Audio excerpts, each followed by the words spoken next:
విధి ఆడిన ఆటలో దూరమైన ఈ అక్కా చెల్లెళ్లను కాలం మళ్ళీ ఎప్పుడు కలుపుతుంది? జానకి పరిణయం మీ ఈటీవీలో.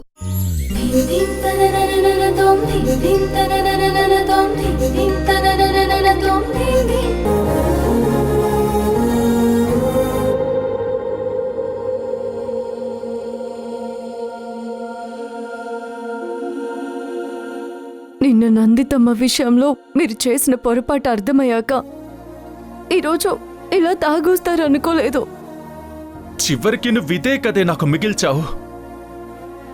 భరించలేనంత బాధని. నీకు దగ్గరైనందుకు నన్ను అందరికీ దూరం చేశావు. నన్ను నా ఇంట్లో అనాథం చేశావు.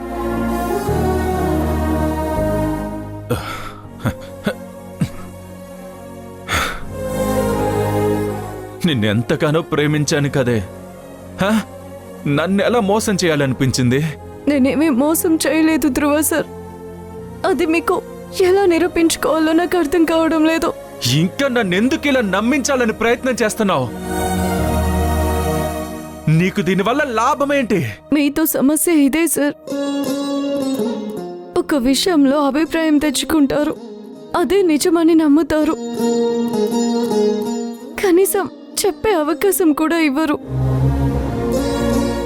మీరు బాధపడతారు, అందరినీ బాధ పెడతారు. దీనివల్ల మీకు లాభం ఏంటి సార్?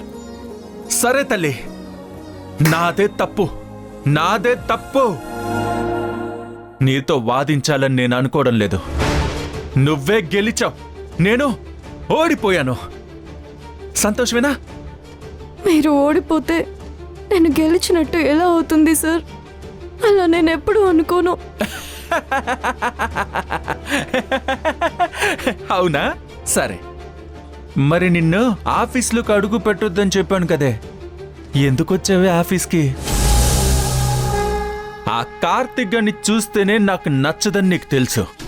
వాణ్ణి ఇంటర్వ్యూ చేసి మరి నీ అసిస్టెంట్గా పెట్టుకున్నావు. వాడి పక్కన నుంచోవడమే నేను భరించలేనని నీకు తెలుసు. వాడితో హైదరాబాద్ ఎందుకు వెళ్ళావు?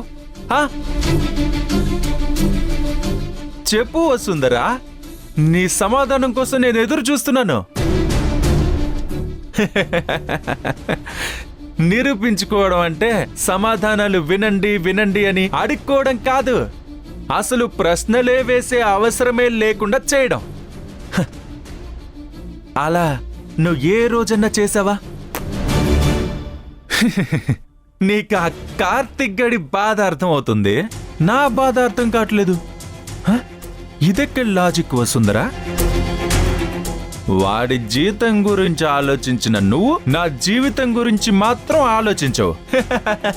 సూపర్ వసుందరా, నువ్వు నిజంగానే సూపర్. ఇక దయచేసి నా మీద జాలి దయ మిగిలినట్టు మాట్లాడకు, ఇంకా మభ్య పెట్టకు. నువ్వేంటో నాకు పూర్తిగా అర్థమైంది. మిగతా వాళ్ళలా నీ ట్రాప్లో నేను పడను.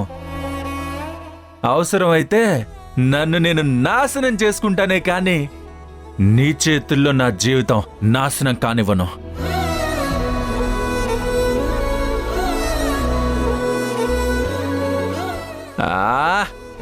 ఆపవే, నీ ఆస్కార్ లెవెల్ పర్ఫార్మెన్స్ ఇంకా ఆపు. నీ కన్నీళ్లు వేస్ట్ చేసుకోకు, వాటితో నీకు చాలా పనులున్నాయి. ఇంకా నువ్వు చాలా మందిని నమ్మించాలి, నీ బుట్టలో పడేయాలి. నా మీద వాళ్ళందరినీ అస్త్రాలుగా వాడాలి కదా. ఇంకా చాలా పనులున్నాయి. దాచుకో.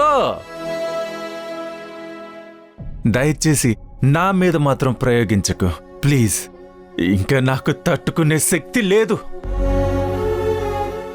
నా వైపు నుంచి నువ్వు ఆలోచించాల్సిన అవసరం కూడా లేదు. ఇలా నన్ను ఒంటరిగా వదిలే. అది కూడా నీకు ఇష్టం లేకపోతే ఏ నీళ్లలోనో పాలల్లోనో కాస్త విషమిచ్చి నన్ను చంపేసే. నీకు ఏ అడ్డు ఉండదు. నీకు ఏది ఇష్టమైతే అది చేసుకోవచ్చు. ఎవరి ఇష్టమైతే వాళ్ళతో వెళ్ళిపోవచ్చు. హ్యాపీ. నువ్వు హ్యాపీ, వాడు హ్యాపీ, మీ ఇద్దరు హ్యాపీ, మీ ఇద్దరు హ్యాపీ.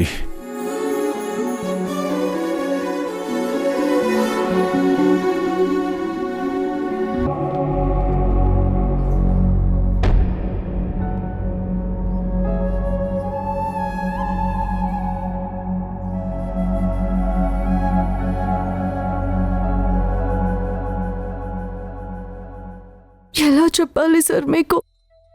మీరు పడుతున్న బాధ కంటే 1000 రెట్లు బాధ నేను పడుతున్నానని ఎలా చెప్పాలి? నన్ను ద్వేషిస్తున్న మీకే ఇంత బాధ ఉంటే మిమ్మల్ని ప్రేమిస్తున్న నాకు ఎంత బాధ ఉంటుంది? మీరు అడిగిన వాటన్నింటికీ నా దగ్గర సమాధానాలున్నాయి.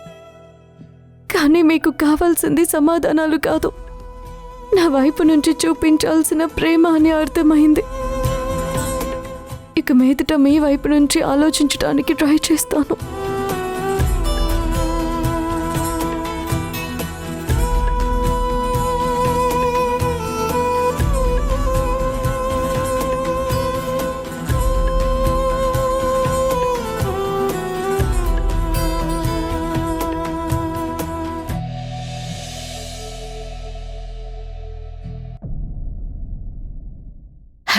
గుడ్. ఆల్మోస్ట్ వర్క్ అంతా కంప్లీట్ అయిపోయిందా? అవునత్తమ్మా, ఇంక మనం బిడ్ ప్రైజ్ ఒక్కటే ఫిక్స్ చేయాల్సింది. ఇది అన్నింటికన్నా తక్కువ మొత్తానికి ఎవరు చేయగలరు అన్నది ముఖ్యం కాబట్టి ఇంకొంచెం ఆలోచించి చేయాలి. నిజమే, ఈ ప్రాజెక్ట్ మనకి చాలా ముఖ్యం వసుంధర. పీపీ గ్రూప్ ఆఫ్ కంపెనీస్ని ఎక్స్టెండ్ చేయాలనే ప్లాన్లో ఉన్నాను. ఇది ఓకే అయితే మన బిజినెస్ టర్నోవర్ అయి ఒక్కసారే డబ్బులన్నీ వస్తాయి. ఎవరెవరైతే మన కంపెనీ పడిపోయింది అంటూ రాతలు రాశారో వాళ్లే మన కంపెనీ 2 పుంజుకుంది అని రాస్తారు. ప్రతాప్ ఎన్నెన్నో ఆశలతో ఈ కంపెనీ స్థాపించాడు. తనెప్పుడూ కోట్లు సంపాదించాలనుకోలేదు. ఈ కంపెనీలో పనిచేసే ప్రతి ఉద్యోగికి ఒక స్థిరమైన జీవితం ఇవ్వాలి అని ఆశపడ్డాడు.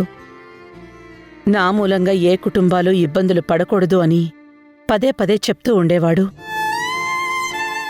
అందుకే తనతో అర్ధాంతరంగా మధ్యలోనే ఆగిపోయిన నా సంబంధాన్ని ఈ పీపీ గ్రూప్ ఆఫ్ కంపెనీస్తో చూస్తున్నాను.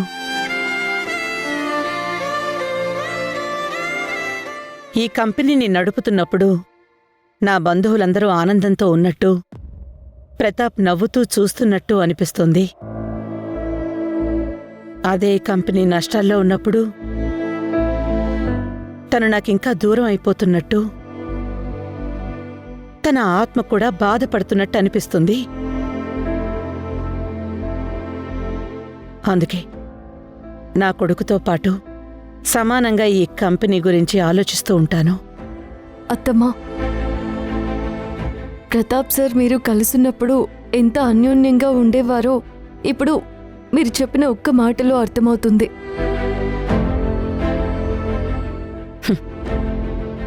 మా ఇద్దరి మాట ఒకటే వసుంధర.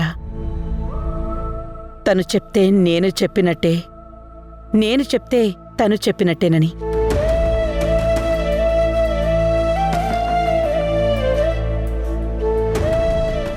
అత్తమ్మా, సార్ ఏదో యాక్సిడెంట్లో చనిపోయారని విన్నాను. అసలు ఆ యాక్సిడెంట్ ఎలా జరిగింది?